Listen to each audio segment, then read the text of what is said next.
আমৃত্য ভালোবাসি তোকে। লেখনীতে সালমা চৌধুরী। পর্ব ৬৬। মেঘ খানিস চুপ থেকে সন্ধিহান কণ্ঠে বলে উঠল, মালা আপুর সাথে কত রাত আনলিমিটেড কথা বলেছেন বলতে পারবেন? মালা আপুর মতো আর কত মেয়ের জীবন নষ্ট করেছেন?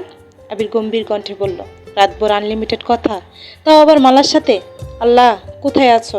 আমায় উঠায় নাও। এই অবিশ্বাসের দুনিয়ায় আমি আর থাকতে চাই না। ঢং করছেন কেন? বলেননি কথা? অস্বীকার করতে পারবেন? হ্যাঁ বলেছি, তবে শুধুমাত্র মামা মাম্মি আর মাইশা আপুর সাথে। যেহেতু ফোন মালার ছিল, তা রিসিভ করলে হাই হ্যালো এইটুকুই কথা হতো। এমনকি এই মালার যন্ত্রণায় রাতের বেলা ফোন বন্ধ করে ঘুমাইতাম। বিশ্বাস না হলে বাসার সবাইকে জিজ্ঞেস করতে পারেন। এক পর্যায়ে বাধ্য হয়ে নতুন ফোনও নিয়েছিলাম। এরা শুধুমাত্র তানবীর জানতো। আপনি কি বলতে যাচ্ছেন? আপনি নিষ্পাপ, দুধে দেওয়া তুলসী পাতা? আমি মৃতস্বরে বলল, একদমই না। আমি নচ্ছার, বদমাস, দৃষ্ট, লুচ্চা অথবা লম্পট, তবে সেটা শুধুমাত্র একজনের জন্য। সে ব্যতীত পৃথিবীর কেউ আমার দিকে আঙ্গুল তুলে বলতে পারবে না আমি তার দিকে কোনো জোর দিয়েছি কিংবা তার সাথে বেহুদা কার্যকলাপ করেছি। কে সে? কেন বলবো? কোনো এক বৃষ্টির ছাত্র রাতে কেউ একজন আমাকে বলেছিল, আপনি যা বলবেন, যে অবস্থাতেই বলবেন, আমি সাথে সাথে বিশ্বাস করে ফেলবো। যার বিশ্বাস এতটাই ঠুনকো, সে কিছু বললেই তার বিশ্বাসের ঘরের বাতি নিভে যায়। আমি তাকে আমার মনের কথা কিভাবে বলবো? সে বরং তার মনের ঘরে অবিশ্বাস পুষতে থাকুক। এক আশাহত কণ্ঠে বলল, আচ্ছা সরি। আজ সরি বলছেন, দুদিন পর ভুলে যাবেন। দেখা গেল আজ থেকে 3 মাস পর কেউ একজন এসে বলল সে 2 মাসের প্রেগনেন্ট ও তার বাচ্চার বাবা আবির। আপনিও নাচতে নাচতে সেই কথা বিশ্বাস করে ফেলবেন। অথচ আবির 4 মাস যাবৎ দেশের বাইরে। আমি এতটাও নির্বোধ নই। তা ঠিক, কতটা চতুর আপনি। আপনাকে রাগানোর জন্য কেউ ইচ্ছাকৃত আজে বাজে কথা বলছে, আর আপনি সবকিছু বুঝতে পেরে রাগ করে বসে আছেন। বাহ! একটা সময় পর্যন্ত মালা আমাকে খুব জ্বালিয়েছে, এটা আমি অস্বীকার করছি না। কিন্তু গত 6 মাসের উপরে মালার সাথে আমার কোনো যোগাযোগই নেই। এখন বিশ্বাস করা না করা আপনার উপর। বললাম তো সরি। ঠিক আছে, এখন খেতে যান। আপনি খেয়েছেন? না খাবো। আচ্ছা, আল্লাহ হাফেজ। আল্লাহ হাফেজ। দিন কাটছে দ্রুত গতিতে। প্রত্যেকে নিজে ব্যস্ত। আবির না থাকায় অফিসের কাজের চাপ আলী হাম্মদ খানকে একা সামলাতে হচ্ছে। মোজাম্মেল খানকে ঢাকা আর রাজশাহীতে দৌড়াদৌড়ি করতে হচ্ছে। তানভীর নিজেকে প্রচুর ব্যস্ত হয়ে গেছে। পুরোদমে পরীক্ষার প্রিপারেশন নিচ্ছে, যাতে আবিরের অফিসে কিছু একটা করতে পারে। তবে মেঘ একদম রিল্যাক্সে আছে। সকালবেলা আবিরের গলায় ঘুম ভাঙে তার। টুকটাক কথা বলে উঠে ফ্রেশ হয়ে নামাজ পড়তে বসে। সারাদিন ভার্সিটি ঘুরুঘুরির ফাঁকেও আবিরকে মেসেজের পর মেসেজ করে। আবিরে যত সম্ভব মেঘের মেসেজে রিপ্লাই দেওয়ার চেষ্টা করে। সারাক্ষণ মেসেজ আর অডিও কলে কথা বললেও কেউ কাউকে ভিডিও কল দেয় না। সন্ধ্যায় বাসার সবার সাথে ভিডিও কলে কথা বললেও মেঘের সাথে তেমন কথা হয় না। মেসেজে করা দুষ্টামির জন্য মেঘ লজ্জায় ভিডিও কলে আবিরের দিকে তাকাতেই পারে না। অন্যদিকে আবির কথা বলতে গেলে তুই আর তুমি আপনি মিক্সড করে ফেলে। আশেপাশে মা, কাকি, মিম আদি থাকে, মাঝে মাঝে আলী আহমদ কানও থাকেন। সবার সামনে এভাবে কথা আটকে যাওয়া মেঘের লাজুক চেহারা দেখে নিজেকে সংযুক্ত রাখতে না পারায় সবকিছুর জন্য ভিডিও কলে মেঘের সঙ্গে কথাই বলতে চায় না। মাসখানেক কেটে গেছে। তানবীরের ফাইনাল ইয়ারের পরীক্ষা চলছে। আজও পরীক্ষা আছে, তাই সময় মতো পরীক্ষা দিতে গেছে। মামিরা কেউ বাসায় নেই, মিমরা কেউ বাসায় নেই। সারাদিন একা একা কিছুই ভালো লাগছে না মেঘের। আবিরের সঙ্গে দুপুরেই কথা হয়েছে। একটু পর মিটিং আছে বলে ঠিকমতো কথাও বলতে পারেনি। মেঘ ফোন হাতে নিয়ে নিচে যাচ্ছিল। তানবীরের রুম পর্যন্ত এসে হঠাৎই থেমে গেছে। রুমের জানালা খোলা। মেঘ দরজা থেকে রুমে উঁকি দিতেই দেখলো রুম এলোমেলো হয়ে আছে। সচরাচর মেঘ তানবীরের রুমে যায়ই না। রুম গোছানো তো প্রশ্নই আসে না। রুমের বেহাল অবস্থা দেখে নিজের ইচ্ছে হলো রুমটা গুছিয়ে দেওয়ার। টেবিল আর বিছানায় বই খাতা ছড়াছড়ি। গতকালের ধোয়া শার্টগুলো এমনি পড়ে আছে। মেঘ গুনগুন করে গান গাইতে গাইতে একটা একটা করে শার্ট ইস্ত্রি করছে। প্রায় 2 ঘন্টা 2 সময় নিয়ে সবগুলো গুছিয়ে শার্টগুলো ওয়াইড্রোপে রাখতে গিয়ে দেখলো ওয়াইড্রোপের অবস্থা আরও খারাপ। শার্ট, প্যান্ট আর টি শার্ট যাচ্ছে তাই অবস্থায় ফেলে রেখেছে। এ পর্যায়ে এসে মেঘের রাগ উঠে গেছে। একটা মানুষ এতটা অযত্নশীল হতে কেমন হয়? মেঘ রাগে কচকচ করতে করতে ওয়াইড্রোপ গুছাচ্ছে। আচমকা একটা ক্যাটালগ দেখে মেঘ থমকে গেল। মেয়েদের ড্রেসের ক্যাটালগ। হাতে নিয়ে ভালোভাবে দেখলি 2 চোখ প্রসারিত হয়ে গেছে। মেঘ সঙ্গে সঙ্গে নিজের ফোন বের করে ছবি খুঁজতে লাগলো। কিন্তু এত এত ছবির ভিড়ে কাঙ্ক্ষিত ছবি খুঁজে পেল না। তাই ক্যাটালগটা এক পাশে রেখে দ্রুত জামা কাপড় গোছাতে শুরু করেছে। কোনো রকমের সব গুছিয়ে ক্যাটালগ আর ফোনে নিয়ে নিজের রুমে ছুটলো। ফ্রেশ হয়ে 15 মিনিটের মধ্যে রেডি হয়ে বাসা থেকে বেরিয়ে গেছে। হালিমা খান ঘুমাচ্ছিলেন, তাই মালিহা খানকে আপাতত বলে বেরিয়েছে। রিক্সা নিয়ে সরাসরি বন্যাদের বাসায় আসছে। বন্যাদের বাসায়ও তেমন কেউ নেই। আপু আর আঙ্কেল অফিসে। বন্যার বায়ু খেলতে বেরিয়েছে। অনেকক্ষণ দরজায় ডাকার পর বন্যার আম্মু এসে দরজা খুলে দিয়েছে। মেঘ সালাম দিয়ে ভালো মন্দ জিজ্ঞেস করেই বন্যার রুমে ছুটলো। বন্যা বেঘরে ঘুমাচ্ছে। পরপর দুবার ডাকতেই বন্যার ঘুম ভাঙছে। মেঘকে দেখে বন্যা এক লাফে শোয়া থেকে উঠে বসছে। কথা নেই বার্তা নেই হুট করে বাসায় চলে আসছে। এটা যেন অবিশ্বাসের ঘটনা। বন্যা থতমত খেয়ে জিজ্ঞেস করলো, তুই হঠাৎ আমাদের বাসায়?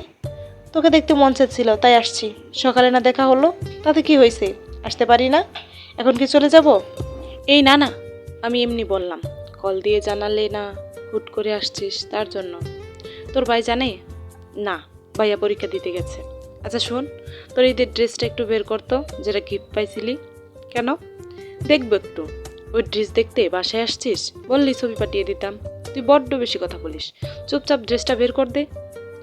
চুপচাপ ড্রেসটা বের করে দে। বন্যা উঠে ওয়ার্ড্রোব থেকে ড্রেস বের করে মেঘের হাতে দিয়ে ওয়াশরুমে চলে গেছে। মেঘ প্যাকেট থেকে ড্রেসটা বের করতে করতে বন্যা এসে শান্ত কণ্ঠে শুধালো, কি হয়েছে বলবি? মেঘ কপট রাগে স্বরে বলল, আমার জন্য সেমাই আর বরফি নিয়ে আই। আছে কি না কি জানি, না থাকলে বানিয়ে নিয়ে আসবি, যা এখন। মেঘের এমন আচরণে মানে বুঝলো না বন্যা, তবুও মেঘের কথা মতো বরফি আনতে নিচে চলে গেল। গতকাল বিকেলে আপু আর বন্যা মিলে সেমাই আর বরফি বানিয়েছিল। সকালে সেখান থেকে কয়েকটা মেঘের জন্য নিয়েছিল, কিন্তু মিষ্টি আর মিনহাজ দেখে ফেলাই মেঘের বাগ থেকে ওদেরকেও বাগ দিতে হয়েছিল। এদিকে মেঘ ড্রেসটা বিছানার উপর ছড়িয়ে রেখে ব্যাগ থেকে সেই ক্যাটালগটা বের করে ভালোভাবে প্রখর করে দিতে লাগলো। ক্যাটালগ আর ড্রেসের কালার ব্যতীত বিন্দুমাত্র পার্থক্য নেই। মেঘের ঠোঁট জোরে মুচকি হাসি, দীর্ঘ নিঃশ্বাস ছেড়ে স্পষ্ট স্বরে বলে উঠল, ও আচ্ছা, বড়লোক বাপের ছেলেটা তবে আমার একমাত্র ভাই তানবীর খানই ছিল। আমার চোখে ফাঁকি দিয়ে আমার বেস্ট ফ্রেন্ডকে গিফট পাঠানো, দাঁড়াও দেখাচ্ছি। মেঘ ক্যাটালগ ব্যাগে রেখে ড্রেসটা ভাঁজ করছে আর একা একাই বিড়বিড় করছে। এর মধ্যে বন্যা বরফি আর পিঠা নিয়ে আসছে। বন্যাকে দেখেই মেঘ চুপ হয়ে গেছে। বন্যা ড্রেস ওয়ার্ড্রোবে রাখতে রাখতে বলল, তোর কি হয়েছে আজ? উত্তর না দিয়ে মেঘ প্রশ্ন করল, এই ড্রেসের মালিকের সন্ধান পাইছিলি? না, সন্ধান পেলে তোকে অবশ্যই জানাতাম। মেঘ খাচ্ছে আর আনমনে হাবিজাবি ভাবছে। বন্যা একা একাই কথা বলছে, কিন্তু সেসবের কথা মেঘের মস্তিষ্কে ঢুকছেই না। বন্যার আম্মু ডাকছে শুনে বন্যা আবারও নিচে গেল। মেঘের মস্তিষ্কে দ্বিধাদ্বন্দ্বে আনাগোনা চলছে। এই ড্রেস তানবীর পাঠিয়েছে, এটা 100% শিওর। বন্যার প্রতি কেয়ার দেখে মেঘের আগেও সন্দেহ হয়েছিল, তবে আজ মোটামুটি নিশ্চিত হয়ে গেছে। কিন্তু বন্যার মনে কি চলছে এখন বোঝা যাচ্ছে না। এর মধ্যে আবির কল দিয়েছে। মেঘ কল রিসিভ করে উত্তেজিত কণ্ঠে বলল, আসসালামু আলাইকুম। ওয়ালাইকুম আসসালাম। কি ব্যাপার, কোথায় আপনি? বন্যাদের বাসায় আসছি। কেন? গুরুত্বপূর্ণ কাজ ছিল। কি কাজ বলা যাবে? আপনি জানেন? এটুকু বলতেই বন্যা রুমে আসছে। মেঘ কথাটা গিলে স্বাভাবিক কণ্ঠে বলল, আপনার মিটিং শেষ? কি বলতে চাইছিলেন? কিছু না, এখন রাখছি, পরে কথা বলবো। মেঘ কল কাটতেই বন্যা চাপা সরে বলল, আজ একটা আপনি নেই বলে কেউ ফোন দিয়ে খুঁজও নেয় না। আমাদের বাসায় আসছিস 20 মিনিটও হয়নি, এর মধ্যে ফোন দিয়ে ফেলেছে। এত প্রেম? মেঘ মেকিস্বরে বলল, আমি তোর মতো অনুভূতি চাপিয়ে রাখতে পারি না। তুই কাউকে পছন্দ করলে বল, আপনির ব্যবস্থা না হয় আমিই করে দেব। আমার পছন্দে কেউ নেই, এমনি মজা করলাম তোর সাথে। সত্যিই কেউ নেই? বন্যা সন্দেহের দৃষ্টিতে তাকিয়ে রাগেশ্বরে বলল, থাকলে কি তোকে বলতাম না? কি জানি, নাও বলতে পারিস। তোর আজ হয়েছে কি বলবি আমাকে? তেরা তেরা কথা কেন বলছিস? কিছু হয়নি। বন্যার মেঘ আরও কিছুক্ষণ আলাপচারিতা চলল। মেঘ আজ তেমন কিছু বলতেই পারছে না। বন্যাকে ভাবি বানানোর চিন্তা একান্তই মেঘের ছিল, কিন্তু তানবীর বন্যাকে পছন্দ করে এটা ভেবে মেঘ আশ্চর্য হচ্ছে। তার থেকেও বড় কষ্ট এটাই যে তানবীর আজ পর্যন্ত মেঘকে একটা বড় বলার প্রয়োজন মনে করেনি। তানবীর পরীক্ষা শেষে বাসায় ফিরে মেঘকে না পেয়ে সঙ্গে সঙ্গে কল দিয়েছে। মেঘ ওয়াশরুমে ছিল, তাই বন্যা কল রিসিভ করেছে। তানবীর উদ্বিগ্ন কণ্ঠে শুধালো, কোথায় তুই? মেঘ আমাদের বাসায় আসছে। বন্যার কণ্ঠ শুনে তানবীর গলা ছেড়ে বলল, আশেপাশে বোনও থাকলে ফোনটা দাও। আপনার বোনও আশেপাশে থাকলে নিশ্চয়ই আমি ফোনটা রিসিভ করতাম না। মেঘ ওয়াশরুমে। ও, বের হলে আমাকে কল দিতে বলো। বন্যা পরীক্ষার কথা জিজ্ঞেস করতে যাবে, তার মধ্যে কল কেটে দিয়েছে। মেঘ আসতেই বন্যা জানিয়েছে। মেঘ কল দিতে গিয়ে খেয়াল করলো ফুলে ব্যালেন্স নেই। ততক্ষণে বন্যা নাস্তার প্লেটগুলো নিয়ে নিচে চলে গেছে। বন্যার ফোনের লক মেঘের জানাই আছে। মেঘ স্বাভাবিকভাবেই বন্যার ফোন হাতে নিয়ে লক খুলে তানবীরের নাম্বার লিখতে শুরু করলো। 5-6 ডিজিট লিখতেই বিলের নামে সেভ করা তানবীরের নাম্বার বেশি উঠছে। মেঘ ভাবলিম চোখে চেয়ে আছে, হাসবে নাকি রাগ করবে সেটাই বুঝতে পারছে না। ভাইয়ের প্রতি অতিরিক্ত ভালোবাসায় রাগটা প্রকাশ পেল। বন্যা রুমে আসতেই মেঘ বাজখাই কণ্ঠে বলে উঠল, ভাইয়ার নাম্বার বিলেন দিয়ে সেভ করছিস কেন? এমনি। আমার ভাই তোর সাথে কি এমন করছে? কিছুই করেনি। তো তো কি আবার, মন চাইছে তাই এই নামে সেভ করছি। মেঘ আনমনি কিছু ভেবে শক্ত কণ্ঠে শুধালো, আমার ভাইকে কি তোর সহ্য হয় না? ভাইয়ার আচরণে বিরক্ত? ভাইয়া কি তোর সাথে বাজে ব্যবহার করছে?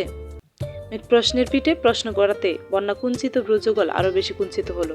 প্রিয়ৎক্ষণ চুপ থেকে বন্যা সুগভীর কণ্ঠে বলল, তোর ভাইয়াকে সহ্য না হবার মতো কোনো কারণই নেই। আর না উনি আমার সাথে বাজে ব্যবহার করেছেন। সেদিন একটা মুভি দেখছিলাম, নায়ককে বিলেন বলে ডাকে। নায়কটা তোর ভাইয়ের মতো দেখতে, তার জন্য এই নামে সেভ করছিলাম। ফোন দে, ডিলিট করে দিচ্ছি। মেঘের ঠোঁট জোরে বিশ্বজয়ের হাসি ফুটল। চক্ষু পল্লব জাপটে হাস্যোজ্জ্বল মুখে অবিশ্বাস্য কণ্ঠে বলে উঠল, নো প্রবলেম বেবি, ভালোবেসে দিয়েছ যখন পাল্টাতে হবে না। আমার ভাই ভিলেন রূপী নায়ক হলে আমার কোনো আপত্তি নেই। বনা চাপা সরে বলল, আমি এত কিছু ভেবে দেয়নি, মাথায় আসছে এমনি দিয়েছি। ভালোবাসা আবার কোথা থেকে আসলো? এক নির্বিকার ভঙ্গিতে শুধালো, তুই আমার ভাইয়াকে ভালোবাসিস না? আচমকা মেঘের এমন প্রশ্নে বন্যা কেঁপে উঠল। পূর্ণ মনোযোগ দিয়ে অভিমুখে তাকালো। কোনো উত্তর দিতে পারছে না। শরীর জুড়ে অজানা শিহরণ, মস্তিষ্কে প্রতিটা নিউরন তুলপাড় চলছে। তাতে দাঁত পিষে নিজেকে নিয়ন্ত্রণ করার চেষ্টা করছে। আগে হলে মুখে উপর বলে দিত, না ভালোবাসি না। আর চাইলেও এই দুইটা শব্দ বলতে পারছে না। মনে হচ্ছে কেউ মুখ চেপে ধরে আছে। বুকের ভেতর পিন পিন ব্যথা হচ্ছে। মেঘ স্থির দৃষ্টিতে তাকিয়ে চোখের পাতা পিটপিট করছে। ঠোঁটে মৃদু হাসি লেগেই আছে। মনা কাচুমাচু করে বলে উঠল, আমি ওনাকে নিয়ে এমন কিছু ভাবি না। মেঘ ঠোঁট চেপে হাসি থামিয়ে কিছুটা গম্ভীর কণ্ঠে বলল, তাহলে কাকে নিয়ে ভাবছ না? গলির মোড়ের মুখলেস মিয়াকে নিয়ে? মুখলেস মিয়া আবার কে? মনে নেই সেদিন যে বলল বেটাই তোমারে ভালোবাসে, বিয়ে করতে চাই? হোয়াট? কি? কিসের কি? হোয়াট অর্থ কি? বন্যা মুখ ফুলিয়ে শ্বাস ছেড়ে বলল, ফাজলামো করছিস? তুইও তো আমার ভাইয়ের জীবন নিয়ে ফাজলামো করছিস। মানে? কিছু না, ভাইয়াকে কল দিচ্ছি, চুপ কর। বন্যা ফোন থেকে কল দেওয়ায় তানবীর রিসিভ করে ধীর কণ্ঠে বলল, বলো। ভাইয়া আমি মেঘ। হ্যাঁ বল। তোমার কি মন খারাপ? পরীক্ষা ভালো হয়নি? হয়েছে মোটামুটি। তুই যে আম্মুকে না বলে চলে গেলি, আম্মু টেনশন করছিল। বড় আম্মুকে বলে আসছি। বড় আম্মু বলেনি? বড় আম্মু বাসায় ছিল না। আম্মু কল দিয়েছে, তুই নাকি কল রিসিভ করিসনি। আমি ভাবছি আম্মু বকা দিতে কল দিয়েছে, তাই রিসিভ করিনি। বাসায় কখন আসবে? মেঘ বন্যার দিকে তাকিয়ে মুচকি হেসে বলল, তুমি এসে নিয়ে যাও। আমি 4 ঘন্টা পরীক্ষা দিয়ে বাসায় আসছি, কিছুক্ষণ হলো। এখন বের হওয়ার মতো এনার্জি নেই। তুই রিক্সা নিয়ে চলে আয়। আমি না হয় চলে আসবো, কিন্তু কেউ একজন যে তোমার জন্য কষ্ট করে রান্না করেছে, তুমি আসলে খাওয়াবে বলে। বন্যা তড়িৎ বেগে মেঘের মুখ চেপে ধরেছে। তানভীর ভ্রু কুঁচকে প্রশ্ন করলো, কে? মেঘ বন্যার হাত সরিয়ে আস্তে করে বলল, বন্যা। ও, তাহলে রান্না করতে বারণ কর, আর তুই তাড়াতাড়ি বাসায় আয়। আমি কিছু বলতে পারবো না। বন্যা এত কষ্ট করে রান্না করছে, আর তুমি এমন আচরণ করছো। তুমি এসে আমায় নিয়ে যাবে, এটাই ফাইনাল। আর না হয় আমি এখানেই থাকবো, বাই। বন্যা অগ্নিদৃষ্টিতে তাকিয়ে বলল, আমি তোর ভাইয়ের জন্য রান্না করছি? না, কিন্তু এখন করবি। আমি পারবো না, আমার একমাত্র ভাই আসতেছে। যত্নের কোনো ত্রুটি থাকলে তোর আব্বু আম্মু আর বড় আপুকে ইচ্ছে মতো বিচার দেব, সাথে আমার স্পেশাল নাটক ফ্রি। এমনভাবে বলছি যেন আমি ওনার স্পেশাল কেউ, আর ওনার যত্ন নিতে আমি বাধ্য। মেঘ ব্যাগ নিয়ে বের হতে হতে বলল, হয়ে যা স্পেশাল কেউ, কে বারণ করছে? মেঘ ড্রয়িং রুমে বসে বন্যার আম্মুর সঙ্গে গল্প করছে, আর বারবার বন্যাকে ডেকে বলছে, ভাইয়া কিন্তু ডিম বেশি দেয়া নুডলস পছন্দ, মশলা চা করিস, এটাও ভাইয়ার পছন্দ, বাকি তোর মর্জি। বন্যার হাতের কাছে যা যা পেয়েছে তাই রেডি করছে। অনেকক্ষণ পর তানবীর আসছে। কলিং বেল বাজতেই মেঘ ড্রয়িং রুমে থেকে ডেকে উঠল, বন্যা দেখ কে আসছে। বন্যার মা বলল, আমি দেখছি। না না আন্টি, আপনি বসুন, বন্যা যাচ্ছে।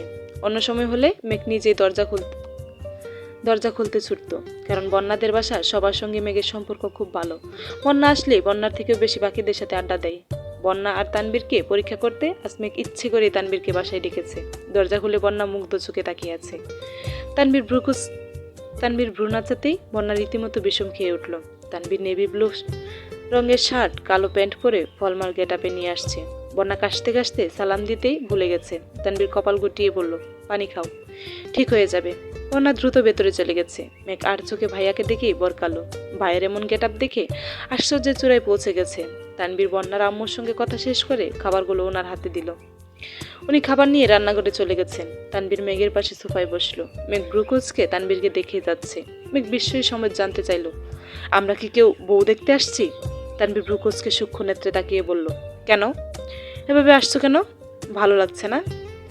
ভালো লাগছে না? অনেক বেশি ভালো লাগছে, কিন্তু এই গেটআপে কেন আসছো? দোয়া শার্টগুলো সব ইস্ত্রি করে রেখেছিস, তাই ভাবলাম ফর্মাল গেটআপে আসলে তোর ভালো লাগবে। মেঘ সন্দেহের দৃষ্টিতে তাকিয়ে মেকিশোরে বলল, আমার ভালো লাগবে তাই? না অন্য কোনো কারণ নাই? আর কি কারণ থাকবে? এর মধ্যে বন্যা 2 কাপ চা নিয়ে আসছে। মেঘ একটা কাপ হাতে নিতে নিতে ঝটপট বলল, ভাইয়া কিন্তু চিনি কম খাই, তোকে বলতে মনে নেই। বন্যা মৃদু হেসে বলল, চিনি কমই দিয়েছি। মেঘ এবার দ্বিতীয় দফায় আশ্চর্য হলো, কি হচ্ছে এসব? মেঘ নিজেই নিজের কপাল চাপড়ে মনে মনে বলল, ছি, এত বেকুব মানুষও হয়। আবির ভাই ঠিকই বলে, আমি আসলেই নির্বোধ। আমি তাদের মেলানোর জন্য ঝড় তুফানের সঙ্গে যুদ্ধ করছি, এদিকে তারা অলরেডি মনে মনে দুজনে প্রেমে হাবুডুবু খাচ্ছে। বাহ, অসাধারণ। তানবীর চা খাচ্ছে। বন্যা রান্নাঘরের দরজা থেকে নিপুণ দৃষ্টিতে তানবীরকে দেখছে। ফর্মাল ড্রেস সব ছেলেদেরই অন্যরকম সুন্দর লাগে। বন্যা না চাইতেও বারবার তানবীরের প্রতি দৃষ্টি আটকাচ্ছে। বুকের ভেতর হৃৎপিণ্ডটা প্রচণ্ড বেগে ওঠানামা করছে। কানের লতি গরম হয়ে গেছে।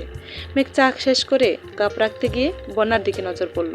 মেঘ মনে মনে বিড়বিড় করলো, আরেকবার বলিস শুধু, আমার ভাইকে ভালোবাসিস না। এমন মায়ের দেব কাঁদতে কাঁদতে বলবি, I love you Tanvir. Tanvir তাকাতেই বন্যার সঙ্গে চোখাচোখি হলো। বন্যা থতমত খেয়ে চোখ নামিয়ে সরে গেছে। তানবীর আর চোখে চেয়ে আছে। ঠোঁটের কোণে মৃদু হাসি ফুটল। মেঘ সারাবেলা বন্যা আর তানবীরের কর্মকাণ্ড দেখলো, আর একা একাই বিড়বিড় করলো। খাওয়া দাওয়া শেষে আন্টির থেকে বিদায় নিয়ে মেঘ আর তানবীর বেরিয়ে পড়ছে। বন্যাও পিছন পিছন যাচ্ছে। তানবীর কিছুটা সামনে গিয়ে হঠাৎ থমকে দাঁড়ালো। পিছন ফিরে সরাসরি বন্যার দিকে নির্দৃষ্টিতে তাকিয়ে প্রশ্ন করলো, তখন আমার দিকে এভাবে তাকিয়েছিলেন কেন? কই তাকাইনি তো। বন্যার গলার স্বর কাঁপছে। চোখ মুখ দেখেই বোঝা যাচ্ছে সে মিথ্যা বলছে। বন্যা চোখ নামিয়ে নিয়েছে।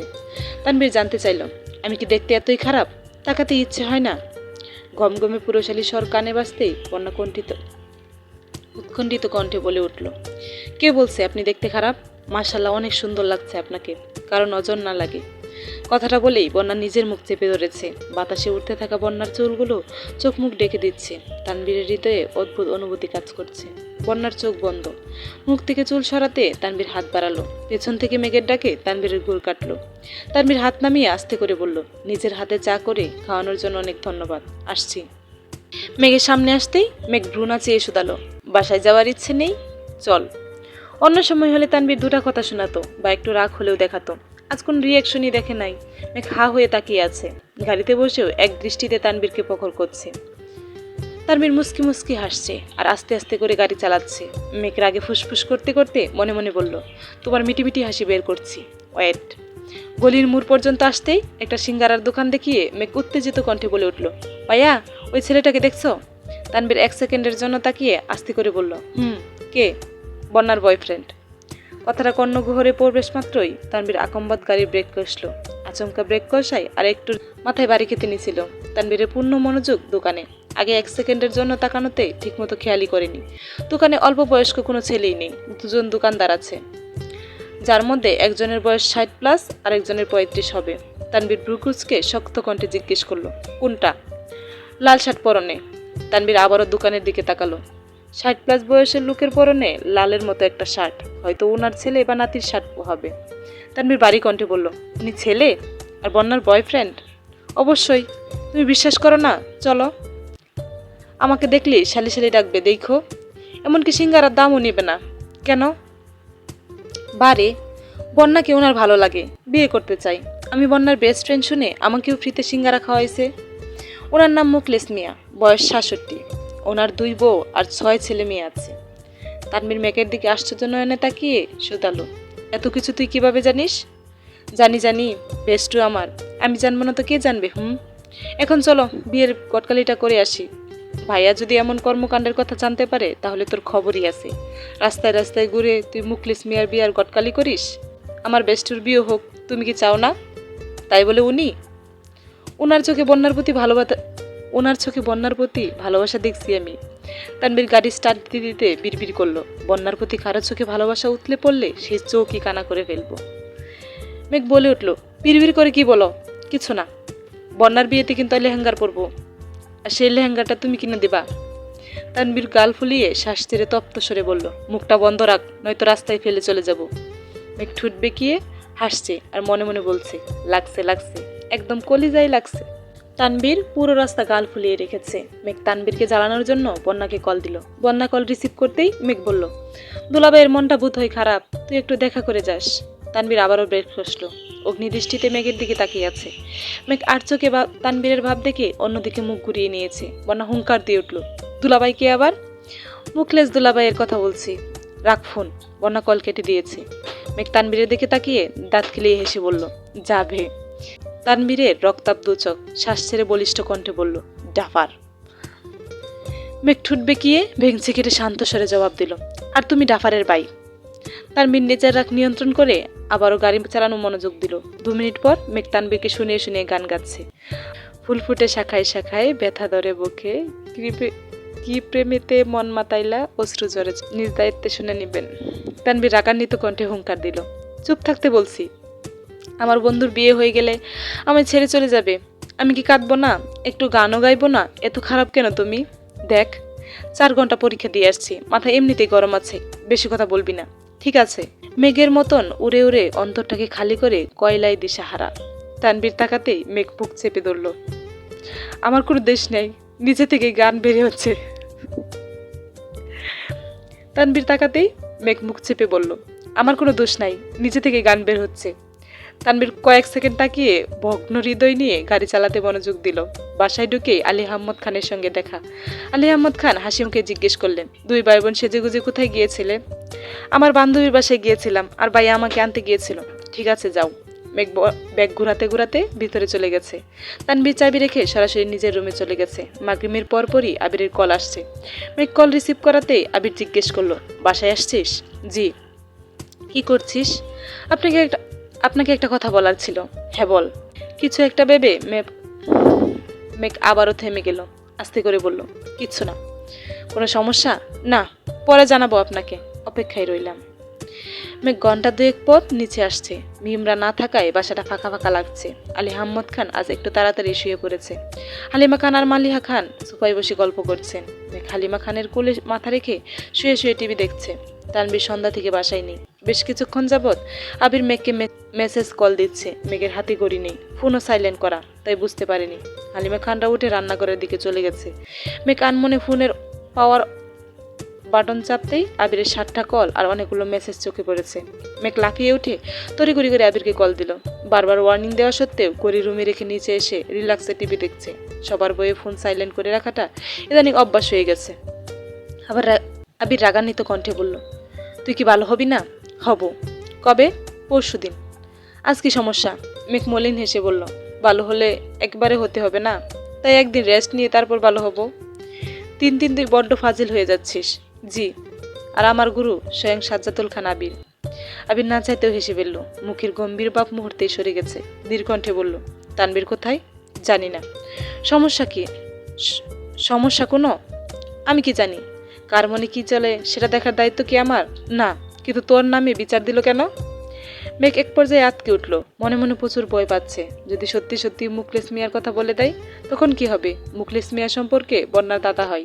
রক্তের সম্পর্ক না থাকলেও বন্যার আব্বুর সাথে মোটামুটি ভালো সম্পর্ক আছে। কিছুদিন আগে মেঘ এমনিতেই বন্যায় বাসায় গিয়েছিল। তখন মুখলেস মিয়া ওদের ডেকে সিঙ্গারা আর পেঁয়াজু খাওয়াইছিল। সেখানেই মজার ছেলে বন্যাকে বিয়ের কথা বলছিল। বন্যা আর মেঘ সেই কথা বেমালুম ভুলে গেছিল। তবে আজ বন্যাদের বাসায় যাওয়ার সময় আবারও সেই মুখলেস মিয়ার সাথে দেখা। শালি ডেকে রিক্সা থামিয়ে মেঘের খোঁজখবর নিয়েছে। ওনার কথা মাথায় ছিল বলে তানবীরকে রাগানোর জন্য ইচ্ছে করে ওনার বিয়ের গটকালির ব্যাপারে বলেছে। আবিরের কানে এসব গেলে আস্ত রাখবে না। মেঘ বয়ে বয়ে জানতে চাইল, কি বিচার দিছে? সেসব বাদ দে, ও আছে কোথায়? ফোন দিচ্ছি, রিসিভও করছে না। কি হয়েছে একটু বলবি? মেঘ টাক টেনে কাঁদো কাঁদো কণ্ঠে বলল, ও আপনি এতগুলো কল ভাইয়ার জন্য দিছিলেন? আমি আরও ভাবছিলাম আমার জন্য। ভাইয়া বাসায় আসলে আপনাকে জানাবো। ভাই, কল কাটলে স্বপ্নে এসে থাপ্পড় দেব বলে রাখলাম। স্বপ্নে আবার থাপ্পড় না দিয়ে টর্চ লাইট দিয়ে নিজের ভাইকে খুঁজতে থাকুন, সেটা বেশি কাজে দেবে। এবারে সবাই স্বার্থপর, শুধু নিজের স্বার্থ বুঝে। আপনার লেকচার হলে অনুগ্রহ করে বলুন কি হয়েছে। বন্যার কিছু হয়েছে? বাহ বাহ, অসাধারণ। এখন বন্যারও খোঁজ নিচ্ছেন, অথচ জলজন্ত একটা মানুষ 8 মিনিট 42 সেকেন্ড যাবৎ কথা বলছি। আমাকে একটাবারও জিজ্ঞেস করলেন না আমি ঠিক আছে কিনা? আল্লাহ, ওনার আগে আমায় উঠাই নাও, স্বার্থপর দুনিয়ায় আমি থাকতে চাই না। আবির শ্বাস ছেড়ে গম্ভীর কণ্ঠে বলতে শুরু করলো, আর যাই করিস না কেন, তানবীরের পরীক্ষা চলছে, বিষয়টা মাথায় রাখিস। এমনিতেই পড়াশোনা করে না, পরীক্ষাগুলো ভালোভাবে শেষ করতে পারলে অন্ততপক্ষে অনার্স পাস তো করতে পারবে। যার বাড়িতে খবর নাই, আরেকজনের চিন্তায় ঘুম আসছে না। এত দুশ্চিন্তা করে কি করবেন শুনি? কেজি দরে দুশ্চিন্তা বিক্রি করবেন? তার থেকে বরং আমার উপর ছেড়ে দেন, আমি সব কিছু দেখে নেব, রিল্যাক্সে ঘুমান আপনি। আবির শুকনো মুখে বিষম খেলো, কাশতে কাশতে বলল, আমার দুশ্চিন্তার গুরু স্বয়ং মাহদিবা খান মেঘ। মালিহা খান খেতে রাখছে, তাই তাড়াতাড়ি কল কেটে মেঘ খেতে চলে গেছে। খাবার টেবিলে কেবল 3 জন। মেঘ কোনো রকম অল্প খাবার খেয়ে একটা আচারের বক্স নিয়ে সোফায় বসে টিভি দেখছে আর আচার খাচ্ছে। মালিহা খান রুমে চলে গেছেন। হালিমা খান রান্নাঘরে টুকটাক কাজ করছেন। এমন সময় তানবীর পাশে আসছে। অন্তরে জ্বালাপোড়া চোখ মুখে স্পষ্ট দেখা যাচ্ছে। মেঘের করা দোষটা আমি বুঝতে পেরেও তানবীর শান্ত থাকতে পারছে না। তানবীরকে দেখে হালিমা খান রান্নাঘর থেকে বলে উঠলেন, তুই কি একটু শান্তি দিবি না আমাকে? পরীক্ষা দিয়ে আসছিস, কিচ্ছুই খাসনি, তোদের নিয়ে আর কত টেনশন করব? তানবীর এক পলক তাকিয়ে মাথা নিচু করে চলে যাচ্ছে। মেঘ তানবীরকে দেখে উচ্চস্বরে বলে উঠল, আম্মু তুমি রিল্যাক্সে থাকতে পারো,